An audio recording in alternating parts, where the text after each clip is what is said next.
ከተፈናቃዮች እያስገደደ ወርሃዊ የፓርቲ የአባልነት መዋጮ እየተቀበለ ነው። ለዚህም ደግሞ ማስረጃ አለን በሚል አንድ አባል የፓርቲ አባል አይደለሁም በሆነም በዚህ ወቅት የመክፈል አቅም የለኝም በማለቱ ምክንያት የስድስት ልጆች አባት በፕላስቲክ የተሰራ መጠለያውን አፈራርሰው ከመጠለያ ውስጥ እንዲወጣ አድርገውታል። ይህ መልእክት ለጠቅላይ ሚኒስትር አብይ አህመድ ነው። ክቡር ጠቅላይ ሚኒስትር ሆይ ችግሩ ወይም ጸቦ ከአንድ ቡድን ጋር እንደሆነ እናውቃለን እና ምን ነው የትግራይ ህዝብና ትግራይን እንደዚህ ችላ አሉ? በሉ መድኃኒት አምጡ፣ በመኪና ጭነን መድኃኒት እንወስዳለን አይባልም። የሰጡህ መድኃኒት መርዝ ቢሆንስ በምንድን ነው የምታውቀው?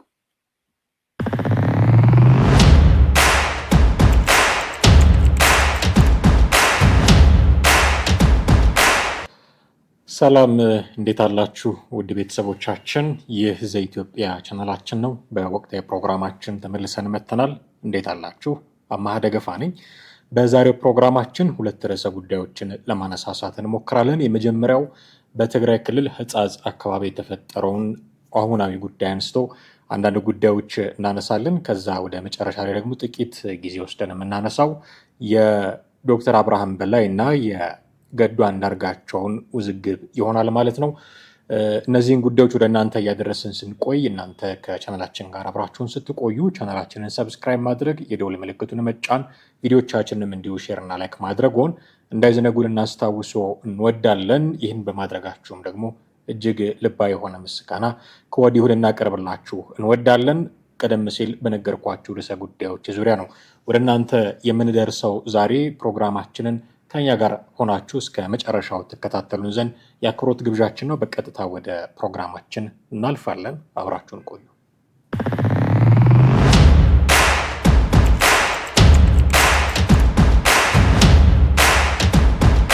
እንግዲህ እንደሚታወቀው በትግራይ ክልል ሕጻጽ የሚባል አካባቢ የተፈጠረ ሰሞናዊ ጉዳይ አለ። እንደው ለመነሻ እንዲሆነን ኢትዮጵያን ኢንሳይደር ላይ ያገኘሁትን አንድ መረጃ ላንብብላችሁ። በትግራይ ክልል ሕጻጽ የስደተኞች መጠለያ ጣቢያ ተጠልለው ከሚገኙ ተፈናቃዮች ውስጥ ረሃብ ባስከተለው በሽታ ሳቢያ የሚሞቱ ሰዎች ቁጥር ከጊዜ ወደ ጊዜ እየጨመረ መምጣቱን የተፈናቃዮችን ጉዳይ የሚከታተሉ አንድ የክልሉ ኃላፊ ነግሮኛል ብሎ ኢትዮጵያን ኢንሳይደር ዘግቧል። ህወሓት፣ ስምረትና ኢህአፓ የፖለቲካ ፓርቲዎች ባወጡት መግለጫዎቻቸውም በሕጻጽ ለሚገኙ ተፈናቃዮች አስቸኳይ ድጋፍ እንዲደረግላቸውም ጠይቀዋል። የኤርትራ ስደተኞችን ለማስተናገድ በ2005 ዓ.ም የተቋቋመው ሕጻጽ የስደተኞች መጠለያ ጣቢያ በትግራይ ክልል ሰሜን ምዕራብ ዞን አስገዳ ወረዳ የሚገኝ ነው። የስደተኞች መጠለያ ጣቢያው በትግራይ ክልል ጦርነት ወቅት በደረሰበት ጉዳት በውስጡ ተጠልለው የነበሩ ኤርትራውያን ስደተኞች ስፍራውን ጥለው ወደ ሌሎች ቦታዎች ሸሽተዋል። ለ2 ዓመት የዘለቀው የትግራይ ጦርነት በደቡብ አፍሪካ ፕሪቶሪያ በተደረገ የግጭት ማቆም ስምምነት በጥቅምት 2015 ዓ.ም መቆሙን ተከትሎ የሕጻጽ የስደተኞች መጠለያ ጣቢያ ከምዕራብ ትግራይ ወይንም ከወልቃይት ሁመራ እንደዚህ ከሚባሉ አካባቢዎች ማለት ነው ከምዕራብ ትግራይ ዞን የተፈናቀሉ ነዋሪዎችን ሲያስተናግድ ቆይቷል። በሕጻጽ የስደተኞች መጠለያ ጣቢያ ከ14,000 በላይ ተፈናቃዮች ተጠልለው እንደሚገኙ የትግራይ ክልል ጊዜያዊ አስተዳደር የምዕራብ ትግራይ ዞንን እንዲያስተዳድሩ የሾማቸው አቶ ግደይ አዘናው ተናግረዋል። የምዕራብ ትግራይ ተፈናቃዮችን ጉዳይ በቅርበት የሚከታተሉት አቶ ግደይ ከ2015 ዓ.ም ወዲህ በሕጻጽ መጠለያ ጣቢያ ረሃብ ባስከተለው በሽታ ከ330 በላይ ሰዎች መሞታቸውን ተናግረዋል።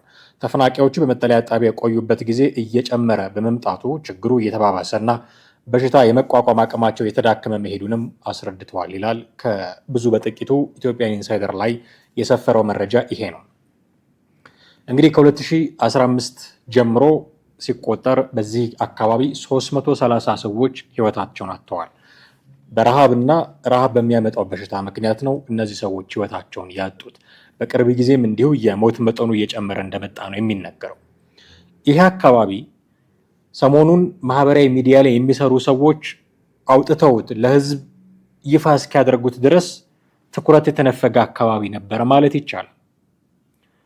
እንዲህ ሆነናል ብሎ ለመናገር ተቸግረዋል፣ ህዝቤ ተቸግሯል ብሎ ለመናገር የደፈረ ጊዜያዊ አስተዳደር መሪ እንኳን የለም ነበር። 330 ሰው እስኪሞት ድረስ 14,000 ህዝብ ነው እዛ የሚገኘው። 14000 ህዝብ ነው የሚገኘው። 330 ሰው ሞቷል። እንዲህ አይነት ችግር ላይ ናቸው ወገኖቻችን ብሎ ለመናገር የደፈረ ችግሩን ህዝብ እንዲያውቀው እርዳታ እንዲደረግላቸው ለማመቻቸት የሞከረ የለም። ወጣቶች ናቸው አካባቢው ላይ ሄደው እናቶችን አባቶችን ቀርጸው ለቀው ችግሩ ትኩረት እንዲያገኝ ያደረጉት። በዚህ ደረጃ ዝምታን መምረጥ ለምንድን ነው ያስፈለገው? የመጀመሪያው ጥያቄ መሆን አለበት። ለምንድን ነው ዝምታን መምረጥ ያስፈለገው? ብዙ ጊዜ ረሃብ የተፈጥሮ አደጋ የሚያመጣው ነው ሲባል ልንሰማ እንችላለን። ይሄ ድርቅ፣ ጎርፍ የመሳሰሉ መሬት መንቀጥቀጥ እንደዚህ ያሉ በጣም ናቹራል ዲዛስተር ሲከሰት አብሮ የሚመጣ ነገር ኦፍኮርስ ሊሆን ይችላል። ግን አሁን ላይ ናውዴይስ ረሃብ ማንሜድ ዲዛስተር ነው። ይሄ መታወቅ አለበት። ረሃብ ሰው ሰራሽ ነው፣ ሰው ሰራሽ አደጋ ነው። ምናልባት በድርቅ ምክንያት ይመጣል ረሃብ ልትሉኝ ትችላላችሁ። ኦፍኮርስ በድርቅ ምክንያት ይመጣል። ድርቅ እንደሚከሰት ግን ፎርካስት ማድረግ የምንችልበት የቴክኖሎጂ ዘመን ላይ ያለ ነው። ስለዚህ በድርቅ እንኳን ቢመጣ፣ በነገራችን ላይ የህፃጹ በድርቅ የመጣ አይደለም፣ በጎርፍ የመጣ አይደለም፣ በጦርነት ነው፣ በማፈናቀል ነው የመጣው። ስለዚህ በቀጥታ ሰው ሰራሽ ረሃብ ነው። ግን በድርቅ እንኳን መጥቶ ቢሆን፣ በድርቅ ምክንያት እንኳን መጥቶ ቢሆን ድርቅ ሊመጣ እንደሚችል ይታወቃል። በቃ ፎርካስት ማድረግ ይቻላል። የአየር ትንበያ ይሰራል፣ ይታወቃል። ስለዚህ ሊመጣ ለሚችለው ድርቅ ራስን ቀድሞ ማዘጋጀት ይገባል። የፖለቲከኞች ስራ ነው ይሄ። አገር የሚመሩ ክልል የሚያስተዳድሩ ሰዎች ስራ ነው የሚሆነው። በድርቅ እንኳን መጥቶ ቢሆን ኖሮ ረሃቡ። ስለዚህ በድርቅ ምክንያት መጥቶ ቢሆን ኖሮ ቅድመ ዝግጅት ይደረጋል። ኦኬ ድርቁ ይከሰታል፣ ግን ረሃብ አይከሰትም። ቅድመ ዝግጅት ተደርጓል። የድርቁ ጊዜ እስኪያልፍ ድረስ ለተቸገሩ ወገኖች እርዳታ ይደረጋል። በሰላም ያልፋሉ ጊዜውን። ይህንን ማድረግ ባልቻሉ የጊዜ ያስተዳድሩ ሰዎች፣ የህወሓት ሰዎች አማካኝነት ረሃብ እየተከሰተ ነው። ኦኬ አሁን በድርቅ ምክንያት አይደለም የመጣው። በምንድን ነው? ሌላ ናቹራል ዲዛስተር አለ፣ ጎርፍ አለ፣ ሰደድ እሳት አለ። ምንድን ነው እዛ አካባቢ ያለው? የለም። በቀጥታ ጉዳዩ ሰው ሰራሽ ነው። በጦርነት ምክንያት ነው የመጣው። በሰዎች ማፈናቀል ምክንያት ነው የመጣው። አይዲፒ ኢንተርናል ዲስፕሌስመንት፣ በውስጥ መፈናቀል ነው የመጣው ይሄ ጉዳይ። ወልቃይትም በሉት ምዕራብ ትግራይም በሉት የፈለጋችሁትን ስም ልትሰጡት ትችላላችሁ። ከዛ አካባቢ ወደ ሆነ አካባቢ የተፈናቀሉ ሰዎች አሉ። እነዚህ ሰዎች ትኩረት አላገኙም። እነዚህ ሰዎች የሚረዳቸው አላገኙም። በሆነ ጊዜ ማሽን ላይ ይሰጡናል አሉ። ሪፖርተር ላይ ሰምታችሁ ከሆነ በሆነ ጊዜ ማሽን ላይ ይሰጡናል። እሱም የሚመች አይደለም ለምግብነት። እዛ አካባቢ ደግሞ ያሉት ሰዎች በአብዛኛው አቅመ ደካሞች ናቸው፣ አዛውንቶች ናቸው፣ አሮጊቶች፣ ሽማግሌዎች። ስለዚህ ረሃብን እንደው ዘለግ ላለ ጊዜ ተቋቁመው መቆየት አይችሉም። ዳትስ ዋይ የሞት ቁጥር እየጨመረ ያለው እየሞቱ ነው። ይሄንን ሞት በረሃብ ምክንያት የሚመጣን ሞት፣ ረሃብ ባመጣው በሽታ ምክንያት የሚመጣን ሞት እንዲህ እንዲሆን ያደረገው የሰው ልጅ ነው። በቃ ይሄንን አምነን መቀበል መቻል አለብን።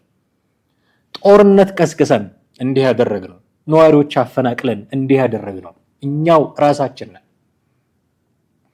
በየትኛውም አይነት የተፈጥሮ አደጋ ልናላክክ በማንችልበት ሰበብ ልንፈጥር በማንችልበት ልክ ነው ይሄ የሆነው። እናቶች እረቧቸው አለቀሱ። ኢትዮጵያ ውስጥ ይሄ የሆነ ልጆች የራሳቸው ከአብራካቸው ክፋይ የወጡ ልጆች አይደሉም። የጎረቤት ልጆች ትንሽ ሲረባቸው እያለቀሱ የሚያጎርሱ እናቶች፣ አንጀታቸው እየተንሰፈሰፈ የሚያጎርሱ ውሃ የሚያጠጡ እናቶች እረቧቸው አለቀሱ። ዓለም እንዲህ ሲያለቅሱ አያቸው። ምን ነበረ የምንጠብቀው? ለምንድን ነው እስከዛሬ ህዝብ እንዲያውቅ ያልተደረገው? እዛ አካባቢ ያለውን ችግር ለምንድን ነው የሆነ ማህበራዊ ሚዲያ ላይ የሚሰሩ ሰዎች እስኪያወጡት የተጠበቀው? አያውቁትም፣ ክልላቸውን አያስተዳድሩትም። በዚህ በኩል ችግር አለብን ብሎ አሁን እነሱ ይህንን ፖለቲሳይዝ ለማድረግ ነው የሮጡት። ትዕግስታችን አለቀ የሚል መግለጫ በማውጣት ፖለቲሳይዝ ለማድረግ ተከበናል፣ በዚህ በኩል እንዲሆነናል፣ ትዕግስታችን አልቋል፣ ህጋዊ ማንነታችን ይመለስ፣ ፕሪቶሪያ ይከበር። ፕሪቶሪያ ለህዝቡ ካልጠቀመ ምን ያደርጋል? ምን ያደርጋል? ህዝብ ተፈናቃይ ይመለስ ሲባል ታጣቂ አብሬ ያስገባለሁ እያላችሁ ተፈናቃይ እንዳይመለስ እያደረጋችሁ ነው የሚል ጥያቄ ይነሳባችኋል። ታውቃላችሁ። የፌዴራል መንግስቱም እነዚህ ሰዎች ወደ ቦታቸው እንዲመለሱ የበኩሉን ድርሻ አልተወጣም እያለ ጥያቄ ይነሳበታል። አሁን ድንጋይ መወራወር ነው የተያዘው። አንዱ ወደ አንዱ ድንጋይ ይወረውራል። በመሃል ህዝቡ አለቀ፣ ሞተ። በረሃብ ምክንያት እንዴት እንደዚህ ይሆናል? አንድ ሀገር ውስጥ የምንኖር ነው የሚመስለው። አሁን ሪሊ አንድ ሀገር ውስጥ የምንኖር ነው የሚመስለው። አንድ አርቲስት በእግራቸው መሄድ የለባቸውም ተብሎ መኪና ሊገዛላቸው በሚሊዮን የሚቆጠር ገንዘብ የሚወጣበት ሀገር ውስጥ እናቶች ረቧቸው ይሞታሉ፣ ረቧቸው ያለቅሳሉ። ማህበራዊ ሚዲያ ላይ ወጥተው እርቃን ገላቸውን እያሳዩ ስለጨፈሩ በሚሊዮን የሚቆጠር ገንዘብ የሚሸለሙ ሰዎች ባሉባት ሀገር ውስጥ እናቶች በረሃብ ይሞታሉ፣ አባቶች በረሃብ ይሞታሉ፣ ህፃናት በረሃብ ይሞታሉ። ይሄ የዚህ ዘመን ትውልድ ጥቁር ታሪክ ነው። በምንም ማድረግ ልንፈቀው የማንችለው ጥቁር ታሪካችን። በምን አመጣ ነው? በጦርነት። በምን አመጣ ነው? ባለመግባባት። በምን አመጣ ነው? ባለመስማማት። ቁጭ ብሎ ባለመነጋገር ለችግሮቻችን ሁሉ መፍትሄ የምንፈልገው ጠመንጃ በመወዝወዝ ሆነና ይሄ ችግር ተፈጠረ። ከዛ ችግሩ ሲፈጠር ደግሞ ድንጋይ ያወራወሩ። ለመፍትሄው ለምን ለማንሯሯጠው? ትዕግስታችን አልቋል ይላሉ። ምግባቸው አልቋል፣ የሚበሉት አልቋል። ትዕግስታችን አልቋል፣ በዚህ ገብቶ በዚህ ወጥቶ። ኖ የሚበሉት አልቋል። መጀመሪያ የሚበሉትን ስጧቸው። ከኛ በፊት ድርጅታችን ይዳን ብለዋል ብሎ መፈክር ማስነገር አይደለም የሚያምርባችሁ። ደብረ ጽዮንም ሞንጆሪ ነው። መጀመሪያ ሰውን አድኑት። ከዛ እናንተ ህጋዊ ማንነት ጉዳይ ፖለቲካ ነው፣ በኋላ ሊመለስላችሁ ይችላል። ባለፈውም እኮ ተሰርዛችሁ ሌላ አዲስ ህግ ወጥቶላችሁ ነው የተመለሳችሁት። ነገ ከነገ ወዲያ ምናልባት አዲስ ህግ ወጥቶላችሁ ወይ ስም ቀይራችሁ መምጣታችሁ ላይ ቀር፣ ተነጋግራችሁ የሆነ ስልጣን መያዛችሁ ላይ ቀር ህዝቡ አይለቅ። ስለዚህ ትዕግስታችን አልቋል የምትሉት ህዝቡ ባለቀ ምንድነው ምግቡ ባለቀ ህዝብ ላይ ቆማችሁ መሆኑን ማስተዋል ያስፈልጋል። ይሄ ጉዳይ የትግራይ ክልልን የሚመሩ የጊዜያዊ አስተዳደሮች ወይ ደግሞ የህወሓት ሰዎች ጉዳይ ብቻ አይደለም። የመላው ኢትዮጵያውያን ኢቭን የፌዴራል መንግስቱም ጉዳይ ነው። የኛ ህዝብ ነው ካሉ ሊደርሱለት ይገባል። የኛ ህዝብ ነው ካሉ ሊያዩት፣ ሊጎበኙት፣ አንዳች ነገር ሊያደርጉለት ይገባል። ህዝብ በረሃብ እያለቀ ስለሆነ ፈልገን ባመጣ ነው። ማንም ቆስቆሶን አይደለም የጀመርነው ይሄንን ጦርነት። ሁልጊዜ ጦርነቱ ሲተንተን ሲል እከሌ ነው የጀመረው ይባባላሉ። ማንም የሚጀምረው ሁሉም ኢትዮጵያዊ ነው። ራሳችን ፈልገን ባመጣነው ጦርነት ህዝብ እንዲህ እየሆነ ነው። ይሄንኑ ችግር እንደገና ሌላ ጦርነት መቀስቀሻ ደግሞ እያደረግነው ነው። እንዲህ ተደርገናል፣ ተከበናል፣ ጄኖሳይድ እየተፈጸመብን ነው። መግለጫው እንደዛ ነው የሚለው። ከሞላ ጎደል የህወሓት መግለጫ እንደዛ ነው የሚለው።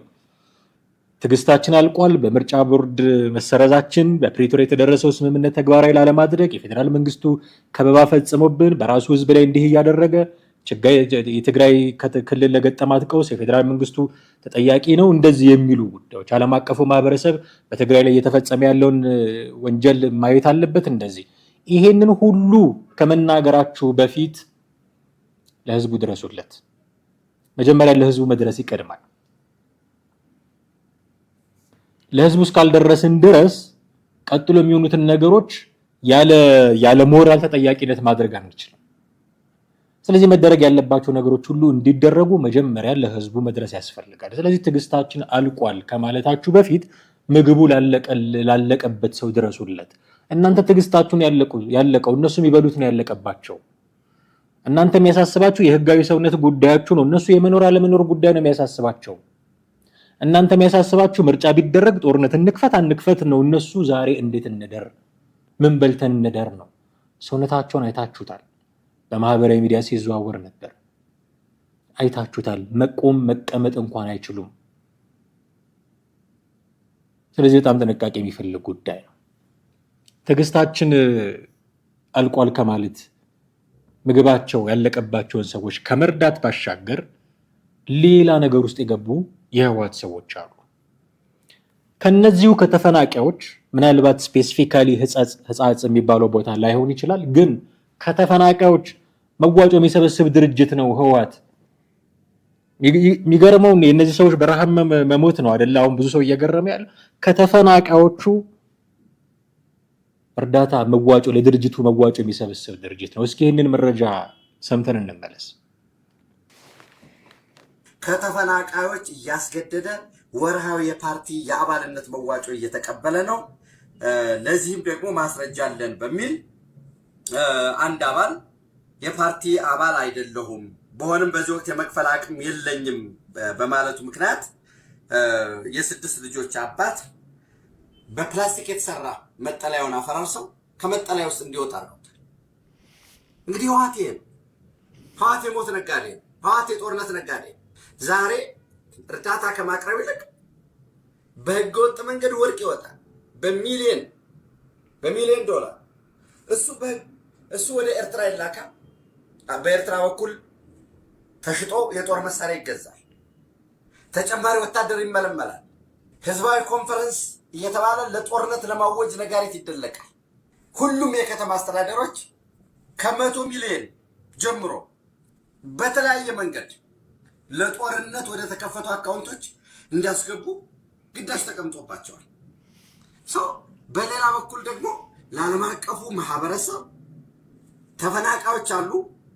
በአንድ በኩል በትግረኛ በሚወጣው ዳግም 360 ዲግሪ አንከበብም ይልሃል። በእንግሊዝኛ ደግሞ 360 ዲግሪ ልንከበብ ነው ይላል። ካለ ጦርነት መኖር የማይችሉ ለጦርነት ለመስራት ጦርነት ለመፍጠር ደግሞ ሁልጊዜ ህዝብን ማስጨነቅ የሚፈልግ ፓርቲ ነው። ስለዚህ ህወሓት ከተፈናቃዮች ጭምር መዋጮ የሚሰበስብ ድርጅት ነው። ረሃብን፣ መፈናቀልን፣ ሌሎች ጉዳቶችን ፖለቲሳይዝ በማድረግ ህዝብን ለመቀስቀስ የሚጠቀም ድርጅት ነው። ይሄ የሚጎዳው ዞሮ ዞሮ ህዝቡን ነው። ይኸው እያየን ነው። ህጻጽ ላይ የተፈጠረውን ነገር እያየን ነው። በነገራችን ላይ ወጣቶች ለጠቅላይ ሚኒስትሩ እንዲህ የሚል መልእክት ልከዋል። ስፔሲፊካሊ ይሄ መልእክት ለጠቅላይ ሚኒስትር አብይ አህመድ ይድረስልን ብለው እንዲህ አይነት መልእክቶችንም ሲልኩ አድምጠናል። ይህ መልእክት ለጠቅላይ ሚኒስትር አብይ አህመድ ነው። ወደ መልእክቴ ከመሄዴ በፊት ግን አንድ ነገር ልናገር። ትናንትና አንድ ጓደኛዬ ምን ብሎ ፖስተ የዛሬ 5 ዓመት ምርጫ ካልተካሄደ እንዋጋለን አሉ። ወደ አስከፊ እልቂት አስገቡን። ዘንድሮ ደግሞ ምርጫ የሚካሄድ ከሆነ እንዋጋለን እያሉ ነውና ክቡር ጠቅላይ ሚኒስትር ሆይ ችግሮ ወይም ጸቦ ከአንድ ቡድን ጋር እንደሆነ እናውቃለን እና ምን ነው የትግራይ ህዝብና ትግራይን እንደዚህ ችላ አሉ? ያቺ በህዝብ ቁጥርና በከተማ ስፋት ከአዲስ አበባ ቀጥሎ ትልቋ የሆነችው በግብር መክፈል ደግሞ ከአዲስ አበባ ቀጥሎ ትልቋ ግብር ከፋይ ከተማችን አሁን አንሳ መለስተኛ የገጠር ከተማ መስላለች። በተለያዩ የኢትዮጵያ ከተሞች ላይ እየዞሩ እየሰሩት ያሉት እያስመረቁት ያሉት የልማት ስራዎችና የኮሪደር ልማት ስራዎች እያየን ነው። ምነው የትግራይ ከተሞችን ችላሏቸው? ምነው የትግራይ ወጣት ችላሉት? ልማት ይፈልጋል፣ ማደግ ይፈልጋል። ትግራይ ወጣት ከእርሶ ጋር አሁን ችግር ያለበት አይመስለኝም። ችግሩ ከአንድ ቡድን ጋር ስለሆነ ያንን ቡድን ወዲያ ያርጉልን ወይ አንድ ነገር ያርጉልንና ትግራይ ወደ ድሮ ልማቷና ወደ ድሮ ቁመናዋ እንድትመለስ እንፈልጋለን። ይህ ለማለት ነው። አመሰግናለሁ። ይመቻችሁ። እንደሰማችሁት እንዲህ ያለ መልእክት ከድርጅቱ ጋር ነው ጸባችሁ። ስለዚህ ድርጅቱን አንዳች ነገር አድርጉልንና የሚታገስበትን ነገር አድርጉልንና በረሃብ እየተጎዳ ላለው የትግራይ ክልል የሆነ ነገር ፍጠሩ። መግቢያ ላይ ያለውን ሰምታችሁታል። ልጁ ከዚህ በፊት ምርጫ እናደርጋለን ብለው ነበረ ጦርነት ውስጥ የገቡት። አሁን ደግሞ ምርጫ መደረግ የለበትም በሚል ጦርነቱ ሊገቡ እየተዘጋጁ ነው። አሁን የድሮ አይነት ማህበራዊ መሰረት ትግራይ ክልል ውስጥ አለ ወይ? ህወሓት አይ ዶንት ቲንክ ሙሉ ለሙሉ ጠፍቶ ላይሆን ይችላል፣ ግን እየተሸረሸረ መጥቷል። ይሄ ህዝቡና ቲፒኤልኤፍ አንድ ናቸው ለሚለው የቆየ ትርክት አንቲ ሆኖ የመጣ ጉዳይ ነው። ስለዚህ ልዩ ናቸው። በቃ ቲፒኤልኤፍ ሌላ ነው፣ ህዝቡ ሌላ ነው። አሁን ከቅርብ ጊዜ ወዲህ ይሄ አይነት ሜንታሊቲ እየዳበረ እየመጣ እንደሆነ እያየን ነው። ይሄ እየዳበረ ያለውን እየመጣ ያለውን ሜንታሊቲ መልሶ እንደገና ለመያዝ ቲፒኤልኤፍ የሚያደርገው ነገር አንዱ እንደዚህ ያሉ ህጻጽ የሚባለው ቦታ ላይ እንዳሉት ወገኖቻችን ረሃብ ሲገጥም እሱን ፖለቲሳይዝ ማድረግ ነው።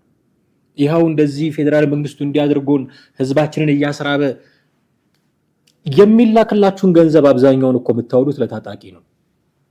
ይፍረስ ለተባለ ትጥቅ ይፍታ ለተባለ ታጣቂ እኮ ነው ፕሪቶሪያ ላይ ፈርማችሁት የመጣችሁት። እሱን ነው በነገራችን ላይ ትጥቅ መፍታት አለበት ለተባለ ታጣቂ የሚበዛውን ወጪ እያወጣችሁ እንደገና እዚህ ጋር ተራበ የምትሉት። ስለዚህ ፖለቲሳይዝ ያደረጋችሁ ነው የሰዎቹን ጉዳት። ይሄ መቆም አለበት።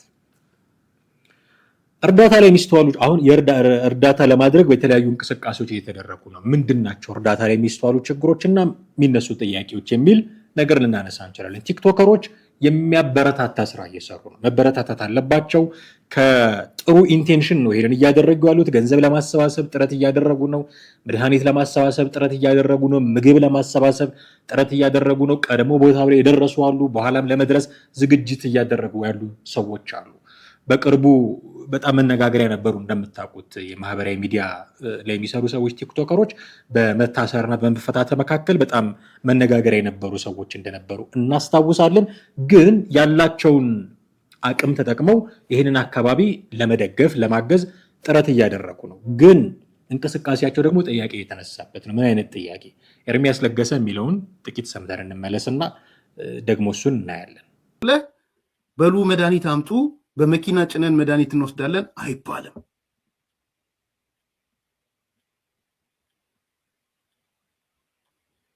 የሰጡህ መድኃኒት መርዝ ቢሆንስ በምንድን ነው የምታውቀው?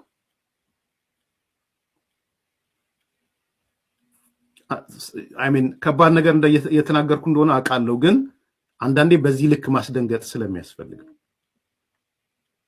የሰጡ መድኃኒት ኤክስፓየር ያደረገ ቢሆንስ ምንድን ነው የምታደርገው? ምን ነው የምታደርገው? ኤክስፓየር ያደረገ መድኃኒት ቢሰጡ በምን ታውቃለህ? ኤክስፓየር ያርግ አያርግ ምን በምን ነው የምታውቀው? የወቅቱ ፖለቲካ ህወሓት እያራመደ ያለ ፖለቲካ እያወቃችሁ እዛ ቀለበት ውስጥ እንዳትገቡ ነው እየነገርኳችሁ ያሉት። ህወሓት መርዝ ተረይቶ ያ ህዝብ ቢያልቅም ደንታው አይደለም። በግልጽ እንድታውቁ በኋላ መጣበታለሁ። ይፈልገዋል፣ እንደውም በደንብ ነው የሚፈልገው። ታሪካዊ ትዝታዎቹ እንደሚያመጣው ታሪካዊ በገበያ ቦታ በአይሮፕላን ተደበደበ በተባለበት የተደበደቡት ሰዎች አይደለም የጠቀመው፣ ስለተደበደቡት ሰዎች አይደለም የጨነቀው። ጫካ ያለ ህወሓት በዛ ምክንያት ያነሳሳቸው ሰዎች ናቸው የጠቀሙት። ሞቢላይዝ ነው ያደረገው፣ ቁጭት ነው የፈጠረው።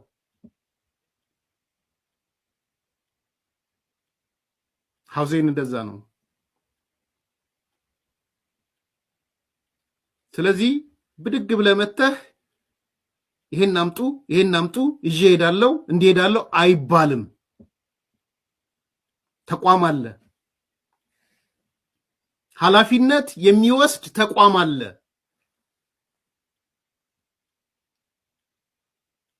ይሄን እንዳትተላለፉ ነው የምሰጋው። መናጆ እንዳያረጓችሁ ነው የምሰጋው። ከውስጣችሁ እንዳዘናችሁ ከውስጣችሁ እንደተሰማችሁ ይገባኛል። አቴ ጉድ ፌዝ እንደመጣችሁ ይገባኛል። እኔ በኔጌቲቭ አልወስደውም። በተለይ ቲክቶከር ምናምን የምትባሉ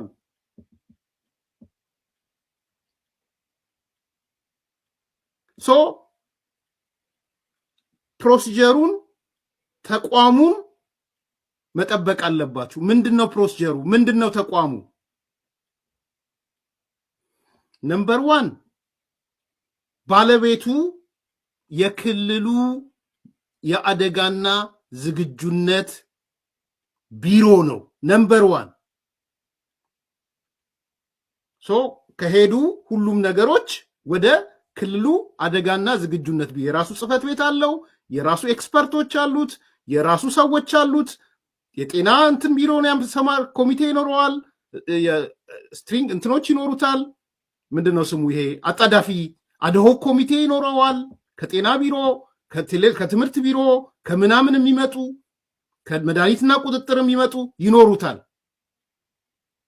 እዚህ ሀገር ሲቹዌሽን ሩም ይሉታል። ሲቹዌሽን ሩም ይኖራል። ቀይ መስቀል ምናምን ኤንጂኦቹ አንድ ላይ ሆኖ የሚያስተባብራቸው የትግራይ ክልል የአደጋና ዝግጁነት። ስለዚህ ጉዟችሁን በቀጥታ ወደ ተጎጂዎቹ ሳይሆን የምታደርጉት ጉዟችሁን የምታደርጉት ወደ ትግራይ ክልል የአደጋና ዝግጁነት ቢሮ ወይም ኮሚሽን ዋቴቨር የሚባለው ጋር ነው። ስለዚህ እንዲህም አይነት ስጋት አለ እያለ ነው ኤርሚያስ ለገሰ። አሁን የቲክቶከሮቹን ጥረት ዳውንግሬድ ማድረግ አንችል፣ መበረታታት ያለበት ነው። እየተጎዱ ያለ በጣም በርካታ ህዝብ አለ። ይህንን መደገፍ በእርግጥም ከነሱ ይጠበቃል። ያላቸውን ተጽዕኖ ተጠቅመው መላው ኢትዮጵያዊ በነገራችን ላይ ይህንን ነገር መደገፍ፣ ይህንን ነገር ወይ ወገኖቻችን ስለሆኑ በረሃብ እንዳይሰቃዩ ማድረግ ይጠበቅበታል። ከሁላችንም የሚጠበቅ ጉዳይ ነው። ጥንቃቄ ማድረግ ግን ያስፈልጋል የሚል ደግሞ ምክረ ሀሳብ ነው ሲሰጥ የሰማ ነው ኤርሚያስ። ምክንያቱም ጉዳዩ ፖለቲሳይዝ ተደርጓል። ፖለቲሳይዝ ስለተደረገ ከዚህ ነገር ፖለቲካዊ ጥቅም ማግኘት የሚፈልጉ ሰዎች፣ ፖለቲካዊ ትርፍ መስራት የሚፈልጉ ሰዎች፣ የሆነ ካልኩሌሽን እዛ ውስጥ መስራት የሚፈልጉ ሰዎች፣ ሴራ መጎንጎን የሚፈልጉ ሰዎች አንዳች ጥቂት ነገር ቢያደርጉ የሚፈጠረውን ኬዎስ አስቡት፣ አሁን ካለው በላይ። ስለዚህ ከፍተኛ ጥንቃቄ ይፈልጋል። ታዲያ መፍትሄው ምንድን ነው? መረዳት አለባቸው። ጥያቄ የለውም።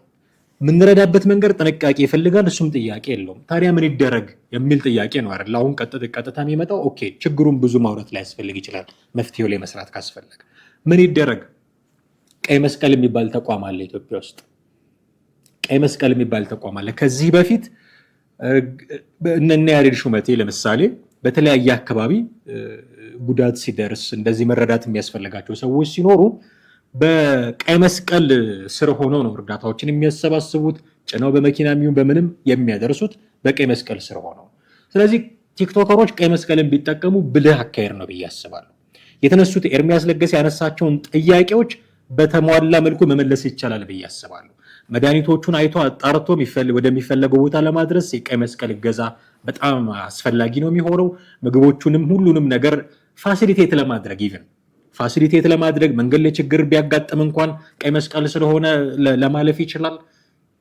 ምንም ችግር ላይ ያጋጠመው ይችላል። ከፖለቲካ ነፃ የሆነ ተቋም እስከሆነ ድረስ፣ ለእርዳታ የሚሰራ ተቋም እስከሆነ ድረስ። ስለዚህ በቀይ መስቀል በኩል ቢያደርጉት በጣም ጥሩ ነው የሚሆነው። ገንዘብ የሚያስፈልግ ሊሆን ይችላል፣ አሰባስበው ሊሰጡ ይችላሉ። መድኃኒቱንም አሰባስበው ሊሰጡ ይችላሉ። ምግቡንም፣ ልብሱንም፣ መጠለያውንም አሰባስበው ሊሰጡ ይችላሉ። አብረው መሄድ ካለባቸውም አብረው ሊሄዱ ይችላሉ። ግን በቀይ መስቀል ጥላ ስር ቢሆን ለቁጥጥሩም ለደህንነቱም ቦታው ላይ በተገቢው መንገድ ለመድረስም ጥሩ አማራጭ መፍትሄ ነው ብዬ አስባለሁ። ስለዚህ ቀይ መስቀል በጣም መንቀሳቀስ አለበት።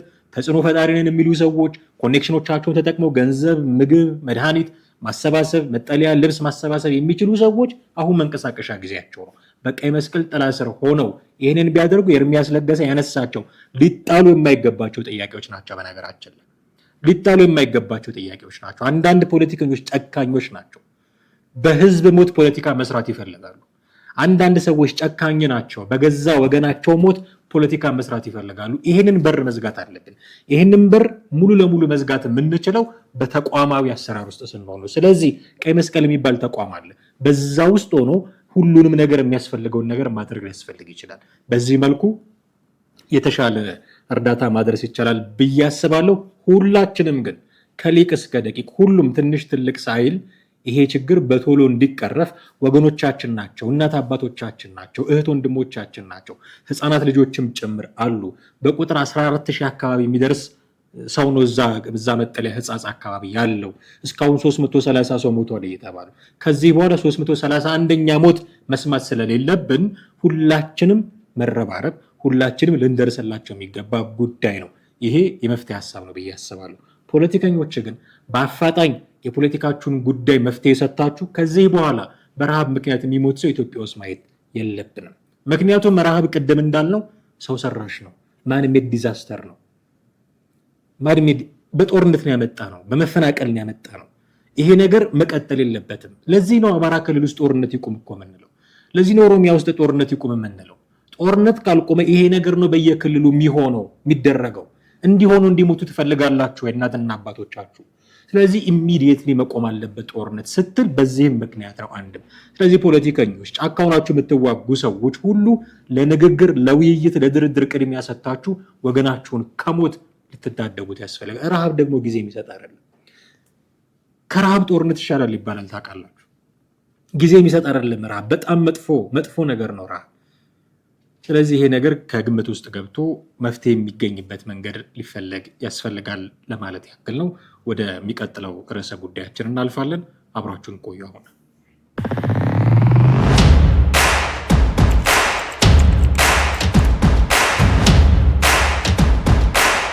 እንግዲህ ቀደም ሲል በመግቢያ ላይ ለማለት እንደሞከርኩት ሁለተኛው ርዕሰ ጉዳያችን ደግሞ የገዱ አንዳርጋቸውና የዶክተር አብርሃም በላይ ጉዳይ ነው። ዶክተር አብርሃም በላይ አንድ ዘለግ ያለ ትችት አቅርበዋል ለአቶ ገዱ አንዳርጋቸው። አቶ ገዱ አንዳርጋቸው ሰሞኑን አቶ ጌታቸው ረዳ ላይ ይነሳ የነበረውን አይነት ትችት የሚነሳባቸው ሰው ናቸው። አቶ ጌታቸው ረዳ በጦርነቱ ጊዜ ምን ይናገሩ ነበር፣ አሁን ምን እየተናገሩ ነው የሚል ንጽጽር እንደሚሰራ ታውቃላችሁ። በጦርነቱ ጊዜ ከሞላ ጎደል ንግግሮቻቸው በሙሉ ዶክተር አብይ አህመድ ላይ ያተኮረ፣ እሱ እንዲህ ነው፣ አገር መምራት አይችልም፣ ከሰባተኛ ክፍል እንደዚህ የሚሉ ትችቶች ነበሩ። አሁን ደግሞ ዶክተር አብይ ነው የማደናነቅ አይነት ስራ ውስጥ ያሉ ሰው እንደሆኑ መጽሐፋቸውን ሲያደንቁላቸው ነበረ። እንደዚህ በአልጀዚራ ላይ ቀርበው ሙግት ላይም ደግሞ በአፋቸውን ሞልተው ከዚህ በፊት ይናገሯቸው የነበሩትን ነገሮች እንዳልተናገሩ ለመናገር እንዳልፈለጉ ያየን የሰማነው ጉዳይ ነው። ስለዚህ እንዲህ ይሉ ነበረ፣ አሁን እንዲህ ያሉ ነው የሚል ንጽጽር ሲሰራባቸው የከረመ ጉዳይ ነው። አቶ ገዱ አንዳርጋቸውም ከዚህ የሚለዩ አይደሉም። ዶክተር ናቸው እንደዚህ እየተባለ ይወራል። ኦኬ፣ ገዱ አንዳርጋቸው በጥቅሉ እሳቸው ላይ እንደዚህ አይነት ጥያቄ ይነሳል እና የሰሜኑ የትግራዩ ጦርነት ጊዜ ምን ያደርጉ ነበር፣ አሁን ምን እያደረጉ ነው የሚሉ የሁለት ጊዜ ንግግሮቻቸውን እያመሳከሩ ገዱ አንዳርጋቸው እንዲህ ናቸው እንዲህ የሚሉ ጥያቄዎች የሚነሳባቸው ሰው ናቸው። አሁን ገዱ አንዳርጋቸው አሜሪካን ሀገር ነው ያሉት እንደምታውቁት። እንደውም ከሰሞኑ ይሄ ቲፒኤስ የሚባለው ነገር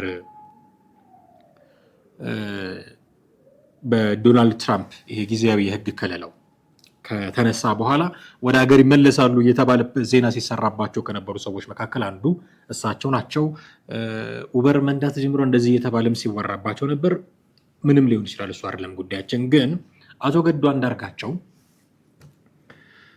የአማራ ክልል ርዕሰ መስተዳደር ነበሩ፣ ውጭ ጉዳይ ሚኒስትር ነበሩ፣ የጠቅላይ ሚኒስትሩ የዶክተር አብይ አህመድ ማለት ነው የደህንነት ጉዳዮች አማካሪ ነበሩ።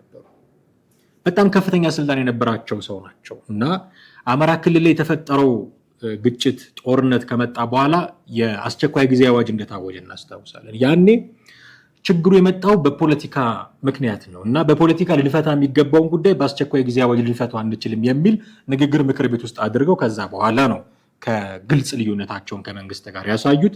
ከዛ ለጥቂት ሰዓታት በቁጥጥር ስር ውለው እንደነበረ ተሰማ። ከዛ ውጭ እንደወጡ ነው የሰማነው። በውጭ ሆነው ሀሳቦች ያቀርባሉ። ከፋኖ ጋር አብረው እንደሚሰሩም አንዳንድ የድምፅ ቅጂዎችንም ሰምተናል። ኢቭን የሆነ ወሎ አካባቢ ያለ ፋኖ ላይ፣ ኦርሾ አካባቢ ያለ ፋኖ ላይ ኢንተረስት እንዳላቸው፣ እዛ ሆኖ መምራት እንደሚፈልጉ የሚያቸዋቸው ብዙ ሰዎችም ደግሞ አሉ። ከዛ የሆነ ሰሞን እንዲህ ተብዬ ነበር የሚል ቻሌንጅ የሚመስል ነገር ደግሞ የተጀመረ ሰሞን እንዲህ ብሎ ነበር እኮ ዶክተር አብይ አህመድ የሚሉት እነ ሚልኬሳ እነ ታዬ ደንዳ ራሱ ልደቱ አያሌው እንዲህ እየተባለ ነበረ። ኢቨን ጀዋር መሐመድ እንዲህ ብለው ነበር ጠቅላይ ሚኒስትሩ ይብሉ የሚል ቻሌንጅ በጀመሩበት ሰዓትም እሳቸውም እንዲህ ተብዬ ነበር የሚሉ ነገሮችን መጥተው ወደ ሚዲያ ይናገሩ የነበሩ ሰው ናቸው። እንዲህ ያለ የፖለቲካ ህይወት ያላቸው ሰው ስለ ትግራዩ ጦርነት የነበራቸውን አቋም፣ አማራ ክልል ውስጥ የተፈጠረውን ጉዳይ እንዴት አድርጎ መቀልበስ እንደሚቻል በነበራቸው አቋም ነው አሁን የተቿቸው ዶክተር አብርሃም በላይ። በነገራችን ላይ የዶክተር አብርሃም በላይ ትችት ትንሽ ዘርዘር አድርገው ለመጻፍ ሞክረዋል። ሪሊ እሳቸው ናቸው የጻፉት ይህንን ነገር ብዬ ተጠራጥሬያለሁ እና ማህበራዊ ሚዲያቸው ላይ ሄጄ ያየሁት በእርግጥም ቬሪፋይድ የሆነ ማህበራዊ ሚዲያ ነው የፌስቡክ ገጻቸው እና እዛ ላይ ያሰፈሩት ነው እና ምክንያቱም ውስጡ ያለውን ሳነበው አንዳንድ ቃላቶቹ ትንሽ ስልጣን ላይ ካለ ሰው አትሊስት የሚጠበቁ አይደሉም እና የቃላት ምልልስ አይነት ነገር ይመስላል። ግን ጽፈውታል። ማህበራዊ ሚዲያቸው ላይ ያለው እሱ ነው የሚያሳየው። ይሄ ምንድን ነው? አቶ ገዱ አንዳርጋቸው ላይ የተሰማቸውን ስሜት በግልጽ የሚያሳይ ይመስለኛል። ምናልባት ስሜታዊ የሆነው ጽፈውት ይሆን አላውቅም እና በዛ ደረጃ መሆኑ እንደው በጥቅሉ ያሉትን የጻፉትን ነገር አነብላችኋለሁ። ግን የአሁን ባለስልጣናትና የቀድሞ ባለስልጣናት መካከል እንዲህ ያለ ደግሞ ጉሽሚያም እየመጣ ነው እና ውሸት አምኖት በአጭሩ አሁን የዶክተር አብርሃም በላይ ጽሁፍ ሲጠቃለል ውሸት አምኖት የሚል አቶ ገዱ አንዳርጋቸውን በቃ ውሸት አምኖት እንዲህ አድርገው ነበረ ውሸት አምኖት። እስኪ ዘርዘር ያለውን ሀሳብ ማግኘት እንድትችሉ በገጻቸው ላይ ያሰፈሩትን ነገር እንዲህ ላንብብላችሁ። ሁሉም ቢናገሩት ሆድ ባዶ ይቀራል እንዲሉ አበው ለሆነውም ላልሆነውም እንቶ ፈንቶ መልስ ከመስጠት መቆጠብ የሚለውን መርህ የማስቀድም በሆንም ሰሞኑን አቶ ገዱ በሰጡት ቃለ መጠይቅ ሰምቼ ግን ሐሳቤን ላካፍል ወደድኩ። ቅድመ ሐሳብ የህብረትን ዋጋ በጋራ የመሆን ልዕልና በጫካ ምሳሌ ካቀረበው የዓለማየሁ ዋሴ ጫካ መጽሐፍ ውስጥ እነ ዝሆን፣ አንጀትና ግንዳሞቹ በስራና በባህሪያቸው የተጠሩት እጽዋት ከሰሞኑ የአቶ ገዱ ልጅ ቴዎድሮስ ጸጋይና አቶ ልደቱ ቃለ መጠይቅ ትኩረቴን ሳበ። ጸሐፊው ስለ ጫካ ሲያወራ የተለያዩ የጫካ እጽዋት እንዳሉ በግብርና ባህሪያቶቻቸው በመመርኮዝ እጽዋትን የተለያየ ስም ይሰጣቸዋል። ትንሽ ትልቁን ዛፍ ለአደጋ የሚጥሉ አለቅጥ ሰፍተው ስፍራ ያልበቃቸው መሬት በቃኝ የማይሉ ግንዳሞቹ ይላቸዋል። በአንጻሩ የተባለውን ከተባለበት አውድና መጠን እያወጡ በሌላ ጊዜ ደግሞ ያልተባለውን እየፈጠሩ ጫካውን ከዳር እስከ ዳር በሐሜትና በጥላቻ በወሬና በነገር እንዲሞላና ሌሎችም ማረጋት በየሐሜቱና ዝንጠላው እንዲዋደዱ የሚተጉ እነ ዝሆን አንጀት ሲል ሰይሟል። እናም በቃለ መጠይቁም ዝሆን አንጀትና ግንዳሞቹ የተባሉትን ለማየት እምብዛም አልቸገረኝም። የነገሬ አስኳል ሐሳብ የፖለቲካ ሂደታችን የግድ በበሬ ወለደ አስተሳሰብ ቀድሞ በራሳችን ስንፍናና እምነት ጉድለት ያጣነውን ለመመለስ መፍጨርጨር መሆን የለበትም። የትም አያደርስም። ከመላላጥ ውጪ ትዝብት ከማስቀረት በቀር እየተባላን ያጣነውን ይመልስልናል ብለን ባሰብንበት መንገድ ሁሉ መፍጨርጨር አያስፈልገንም። በመግቢያዬ ላይ እንደጠቀስኩት አቶ ገዱንና ስለ ወቅቱ የመሬትና አስተዳደር ጥያቄዎች ጉዳይ የፊት አውራሪ አቋማቸውን በተመለከተ ራሳቸውንም ማስታወስ ዳር ሆኖ ለሚታዘበን አድማጭ ተመልካችም ግልጽ መረጃ ማቅረብ ያስፈልጋል። ከራሳቸው ቃለ መጠይቅ እንደምንረዳው የጦርነቱ ግምገማቸውና አቀረብኩት ያሉት የመፍትሄ ሐሳብ የአማራ ኃይሎችን በማስታጠቅ ዲተረንስን እንፍጠር ሲሉ የኋላ ኋላ በግልጽ እንደተናገሩት የአካባቢ ታጣቂዎችን የኃይል ምሽግ ይዞ የራስ ፍላጎትን በተናጠል ማራመድ መሆኑን ባንደበታቸው መስክረዋል። እንዲህ ያለውን ሲሰማ ክህደት፣ ውሸት፣ እምነት፣ ጉድለት፣ ዕድሜም ደረጃም አይመርጡም እንዴ ያስብላል። በሽማግሌ ሲስተዋል ደግሞ ይበልጥ ያስከፋል። አይጠበቅማ። ስለሆነም የሰዎችን የሞራል ውድቀት ልክ ማጣት ምሳሌ እንዲሆኑ ለቀጣይ ትውልድም እንደ ማስተማሪያ እንዲያገለግል ውሸትን በማጋለጥ ሰንዶ ማስቀመጥ ያስፈልጋል።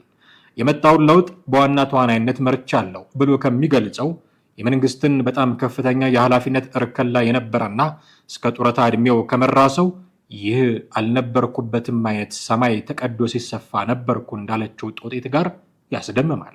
የህወሓት ከፍተኛ ጥፋትና ሽለላ የፈጠረው የትግራይ ጦርነት ሲታወስም በየመድረኩ የጦርነት ጎሳሚ የጦር ፊት አውራሪ ሆነ ስታቅራራ ኖረህ አሁን በሌላ ቨርዥን መከሰት ምን ለማትረፍ ነው? በዚህ የህግ ማስከበር ዘመቻ አሳበው የአካባቢ ሽሚያ የማንነት ጥያቄ ተገን በማድረግ የሚደረግ ማናቸውም የመሬት ይዞታዎችን ከህጋዊ መንገድ ውጭ በጉልበት መውሰድ አግባብነት እንደሌለው ውይይት መቀመጣችን እየታወቀ ከዚህ በተቃራኒ የግል ፍላጎትህን ለማሟላት ወደ የአካባቢዎቹ ተጉዘህ በሐሰት መርዝ ስትረጭ እንደነበረ የረሳን መስሎ ይሄ ሁሉ የውሸት ናዳ ምን ይሉታል?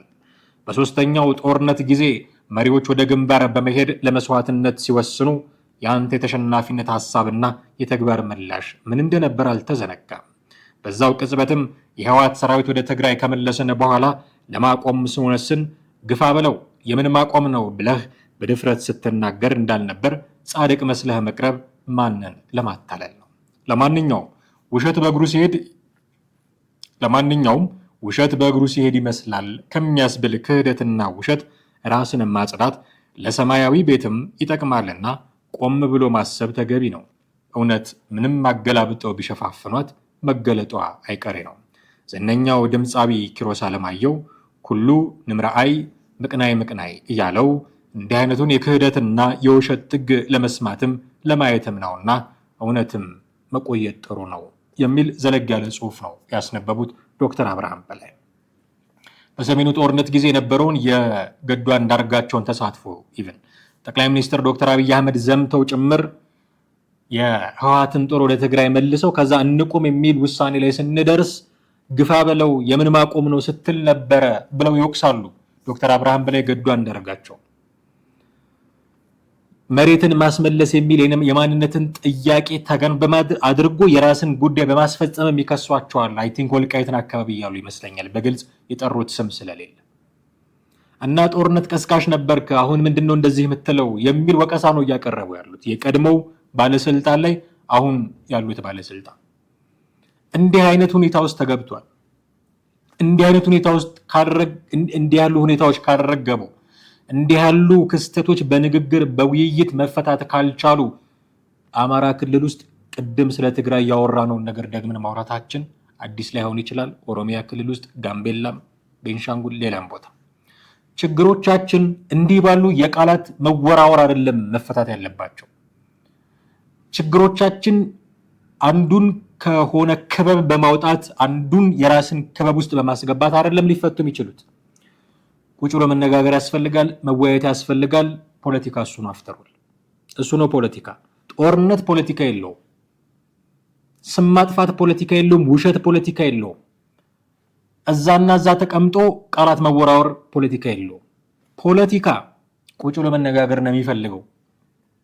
ቱል ነው ፖለቲካ፣ የሆነ ሜካኒዝም ነው። ችግሮች ሲፈጠሩ how to handle it፣ እሱን ነገር ችግሩን እንዴት ነው ሃንድል የምናደርገው፣ እንዴት ነው ሶልቭ የምናደርገው። that's politics እኮ the art of possibility ይሉታል ኢብሳ ነጎ የቀድሞ የኦነግ አባል የነበሩት። የምንችለውን ነገር የምንሰራበት፣ ችግር ሲፈጠር የምንችለውን ነገር ኢምፕሊመንት አድርገን ችግር የምንፈታበት ሜካኒዝም ነው፣ ቱል ነው ፖለቲካ። እኛ ምንድነው ጦርነት ለመቀስቀስ የምንጠቀምበት። በቃ ልክ አንድ ጥይት ከተኮስክ ማለት ፖለቲካ እዛ ጋር በቃ ማለት ነው። ፖለቲካ ንግግር ነው፣ ሰጥቶ መቀበል ነው። የሆኑ ችግሮች ሲፈጠር አብረህ ስትኖር መቼም ችግር ይኖራል። ይህንን ችግር እንዴት አድርጌ ሴትል ላድርገው ነው ፖለቲካ። እዛ ውስጥ ገብቶ ማንቦጫር አይመጣውም ይሄ። ስለዚህ በቃ ቁጭ ብሎ መነጋገር ያስፈልጋል። በባለስልጣናት ደረጃ ከታጣቂዎቹ ጋር ተነጋገሩ የተባለ አይደለም እንዴ? ስለዚህ እንደዚህ የቀድሞ የአሁንም ባለስልጣናትም ቢሆኑ መነጋገር ካለባቸው መነጋገር ያስፈልጋል። አንዱ ውጭ ሆኖ የሆነ ኢንተርቪው ላይ ዩቲዩብ ላይ ቀርቦ አሁን ወዳሉት ባለስልጣናት ጥይት ይመስል ቃላት ይተኩሳል። እንዲህ ያሉ የመልስ መቶች ደግሞ በዚህ በኩል ይሰጣል።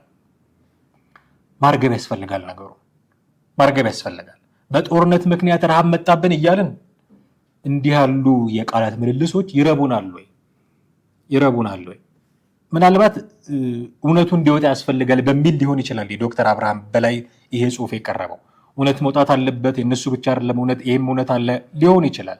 ኦኬ ጥሩ ነው፣ ብዙ ላይ ከፋ ይችላል። ግን አንዳንድ የምንጠቀማቸው ቃላት ስሜታዊ ሊያደርገን ይችላል፣ ሊያናደን ይችላል። ግን ያኛውን ወገን እንደገና ኦፌንድ አድርጎ ለሌላ ዙር የቃላት ጦርነት ደግሞ የሚያነሳሳ መሆን የለበትም። ኦኬ ፋክቶችን አስቀምጦ በዚህ ልክ እኮ መነጋገር ያስፈልጋል፣ ካስፈለገ ለምን አብረን ቁጭ ብለን አንወያይም የሚል ድፍረትም ደግሞ ሊኖር ይገባል። በዚህ ደረጃ ካልተነጋገርን አሁን ሕጻጽ ላይ ያየነውን አይነት ረሃብ እዛ ምንድነው ዳውንት ላይ ላለማየታችን እርግጠኛ መሆን አንችልም። ደብረ ኤልያስ አካባቢ ላለማየታችን እርግጠኛ መሆን አንችልም። የትኛውንም አካባቢ ጥሩ ኢትዮጵያ ውስጥ ያለውን።